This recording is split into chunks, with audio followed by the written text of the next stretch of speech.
Hello, my name is Vamsi Arabindi. I'm one of the 60 years surgical residents here at the Baylor College of Medicine's surgical residency program. And I'm here to talk to you about basically a QI project that we have, which is detect gastric distention and massive aspiration prevention. The problem is massive aspiration after GI surgery. And so over the past year, we've actually had several of our patients die, 4 patients, of aspiration. And given this, we really felt we had to do tackle this problem from a variety of different approaches. So among other things, as part of this QI effort, we'll be educating both the nursing and allied support staff, as well as the providers, the interns, and all the on that side, and as well as radiology and other ancillary support services. And then we'll also be working on the order sets in Epic in order to make it more streamlined to order the correct things for a patient who's at risk of massive aspiration. So let's start from the basics. What exactly is aspiration? Aspiration is actually a spectrum. It varies from literally something that all of us do every single day. In fact, every adult, like every normal adult and even child, aspirates a little bit at night when you sleep. Food will come up and it will go into your lungs, a very small amounts, and that's normal. Then it escalates, but it's a spectrum, and so that's the most benign end, which is the normal amount. Folks who have more aspiration, though, may have clinically silent aspiration that causes lung disease over the long term. And then, of course, there's aspiration pneumonias. And aspiration pneumonias come from oral secretions. So the oropharynx, the mouth, has bacteria, and it's normal and healthy bacteria. But when it goes into the lung, typically from swallowing dysfunction after a stroke, that can cause an aspiration pneumonia. And that's this picture right here. In the lower right-hand corner, you can see this lower right hand is whited out. That's a classic picture of aspiration pneumonias. These occur on the scale of days to weeks. So as someone has difficulty swallowing, and over time it causes this problem. But then we can talk about aspiration or chemical pneumonitis. So notice the difference, not pneumonia, pneumonitis. And that means an acute inflammation of the lung, typically from gastric contents. So we're talking about something where the acidic juices from the stomach, which are typically actually sterile, there's typically no bacteria because they've all been killed by the acidity. But if that acid goes up your esophagus, then down the trachea to the lungs, that acid damages the lungs and causes an acute, massive reaction. This can include things like immediate decrease of immediate shock, apnea, hypotension, all the things that can basically throw someone who is relatively fragile to begin with into a code, or cause them to decompensate acutely. And so what are some contributing factors to this sort of thing? You can talk about decreased level of consciousness from pain meds, from delirium, from general anesthesia, being in a supine position. So if you're lying flat, then gravity can't help keep your contents of your stomach down in your stomach, and it can cause them to reflux up. And so of course, swallowing dysfunction and baseline GERD reflux disease can of course make this more likely as well.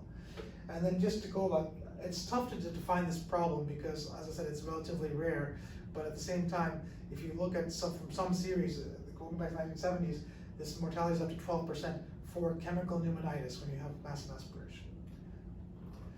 And so what can cause this sort of this aspiration and aspiration pneumonitis? Well, I think the biggest cause is what we're trying to detect with this QI project is gastric distension. And so gastric distension is basically when your stomach is distended and large and has a large amount of contents which can reflux up your esophagus, down your lungs, and cause, like I said, massive aspiration pneumonitis.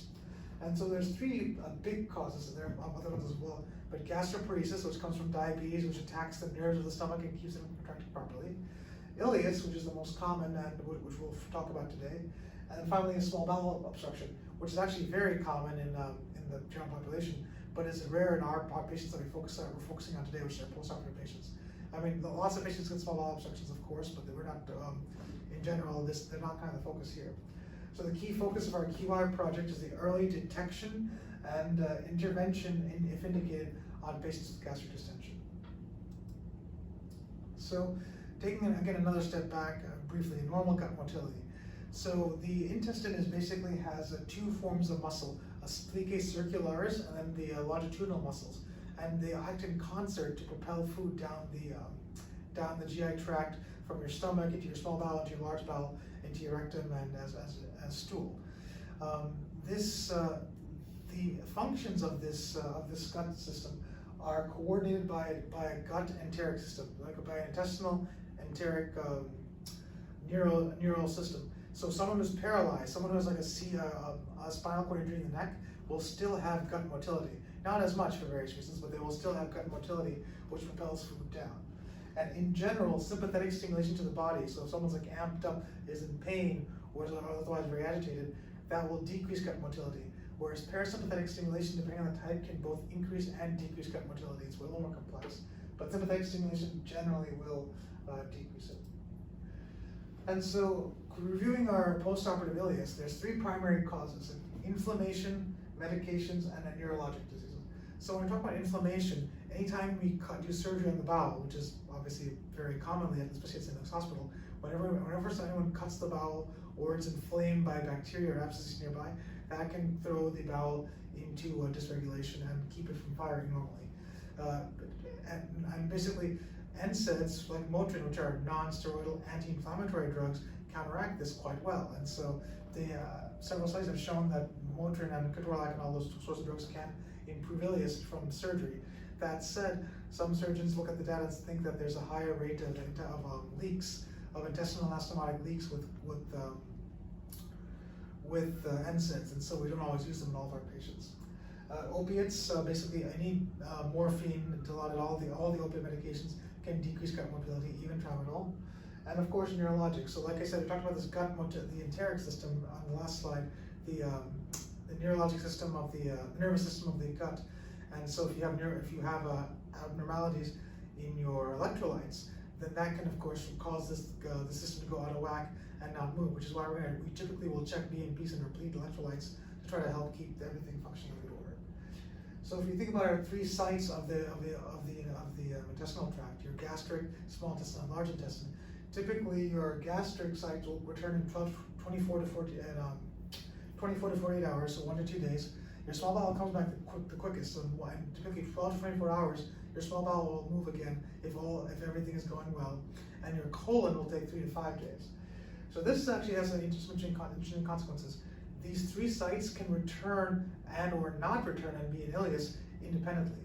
So if someone's colon can be moving, and you can even have bowel movements, but still have a gastric or small bowel ileus, which puts you at high risk for aspiration. So not having bowel movements is a bad sign, but having bowel movements doesn't mean you're out of the woods necessarily. And then in terms of our review of postoperative ileus, so we have a lot of risk factors. Diabetes, is a massive one. Open operations, so the big operations that are with larger incisions cause more inflammation and result in longer ileiuses. An emergency operation, so if someone comes into the ED and they're sick before the operation, like they're sick, their bowels are edematous, they've got lots of fluid, that means that postoperatively that's likely to continue and make them more likely to have their bowels are likely to stay sick in the immediate post-op period and not be as good at moving food forward and processing it. And of course, large amounts of fluids, which can also cause ileus. If you think about it, like if you've ever seen patients swell up and have edema in their legs and hands after an operation, the same thing is happening on the inside. The bowels get swollen as you give them more fluid. So if a patient eats lots of fluid, say from pancreatitis or other conditions like that, then they can have a higher chance of having ileus postoperatively. Finally, drains can cause a little bit of ileus from general inflammation. This is controversial. It's not really that big of a contributing factor, we think. It's not something really to focus on. In terms of preventative measures, so almivapan or Entereg can block opiate receptors if it's given before the first opiate's given. So it's given pre-op, and it can block opiate receptors in the gut, so it can prevent drugs like tramadol or morphine from stopping your gut from contracting. Metoclopramide or Reglan can also benefit gut motility. However, this drug has side effects that can also it can cause extrapyramidal symptoms and things like, and can cause prolonged QT interval. So it's not a good idea, on the whole, it's not a good idea to give it routinely to every single patient, but it may help some patients if they are getting an ileus. Magnesium or bleeding magnesium can help, of course, significantly, like we talked about with keeping the neurological status of the bowel in good standing. NSAIDs we talked about. And then chewing gum has been shown to have some effect, but walking more than anything else. or not more than anything else, but walking is a very big contributor to making these patients get better. Once the patient gets out of bed, in general, the body seems to switch into healing mode. They start feeling better, they start doing better. Again, it's not like a direct one-to-one, like you walk and the bowels move. It's more that in general, the patient starts feeling better, and just everything gets better if the patient walks more. And so in terms of recognizing the risk factors, I think like many nurses school, I think, and providers too, we want you to get a mental picture of what this patient looks like. And so really, typically an obese patient. So an obese patient who has a big rotund belly will have increased pressure on the stomach, and that increased pressure on the stomach can cause things to reflux up more easily. If they have diabetes and GERD at baseline, obviously the risk factor. Abdominal surgery in the intestinal tract, it's possible for non-intestinal tract surgeries, like it's possible for splenectomies, like big cardiac operations to cause this, but in general, I think what we've seen in the past year is mainly intestinal tract surgeries that have caused this. And finally, abdominal distension exam. So we know that, of course, all of you are pushing on bellies, but every morning, one of the biggest things you can pick up is if you push on the belly and feel it's kind of distended, it's bigger, it's not really going down as much. And that's one of the biggest clues to that there might be something, there might be an illest, there might be gastric distension going on, and that might be something that sparks you to get a KUB. And then of course, and either delirium or significant use of pain meds. So going back to that study a couple of slides ago, we saw that one of the biggest factors in patients who did poorly, who died in that series, were patients with a decreased level of consciousness. So if a patient is using a lot of pain meds, is kind of moaning in bed, not really fully awake, not of course to the point where you call it rapid, but just not fully mentating and progressing, that's a patient you should be very concerned about, because there might be something going on in their belly. That's maybe that, and if they do vomit anything, then they're much more likely to aspirate, because with decreased level of consciousness, they can't protect their airway and have a good cough reflex to stop anything from the stomach from going into their lungs. And of course, lack of passage of flatus. So if they're not passing gas, it's not a good sign. Now again, passage of flatus is not a guarantee, but lack of passage is not a, but passage of flatus should not be taken as an absolute guarantee against an illness. If they aren't moving, if they're lying flat in bed and not progressing and walking, that's a bad sign, because if they're lying flat, then again, gravity's not helping their LES sphincter keep everything inside the stomach, and so that's very high risk. Oh, if the patient is having small amounts of vomiting, or even worse, if they're coughing up, like if you get a sign off from a previous shift that the patient is coughing up small amounts of like greenish or black material, be very, very afraid, or not afraid, but be very, very cautious, because oftentimes a patient may be vomiting a small amount, maybe aspirating that and then coughing it back up, and so treat like a coughing and treat like a weird kind of cough or a coughing as aspiration until proven otherwise. And then of course, if they're breathing very quickly, if they've got like COPD or other like condition that make their breathing status more tenuous, that's a patient to be very concerned about, because basically, if a patient, again, we're going back to that spectrum, right, of aspiration, most patients who aspirate do okay. Small amounts, they can shrug it off, but the patients who have a poor respiratory reserve to begin with, they're the folks who, if they get a little bit down their trachea, their lungs start to swell up, they lose all their ability to really do gas exchange, and things get very, very bad very quickly. So folks who are smokers and who have lung disease or asthma want to be watching out for them. And so again, thinking about this patient, what to think in your mind is this large, big belly, not progressing as they should post-op, lying in bed, taking lots of pain meds, and maybe not fully awake. And so if you suspect this, the next step is to get a KUB. Typically, again, call a page to your provider, and we may want to go straight to an NG tube in some circumstances, or maybe we may assess them and do some comparisons. But regardless, typically the next step is an KUB, which must be done upright and at bedside. So this is the next critical step, is that if we get a KUB, it has to be upright. This is the same patient. On the right is supine, on the left is upright. And so, or screen right is upright, as can be labeled. And as you can see right here, you can see air here, and there's no air over there.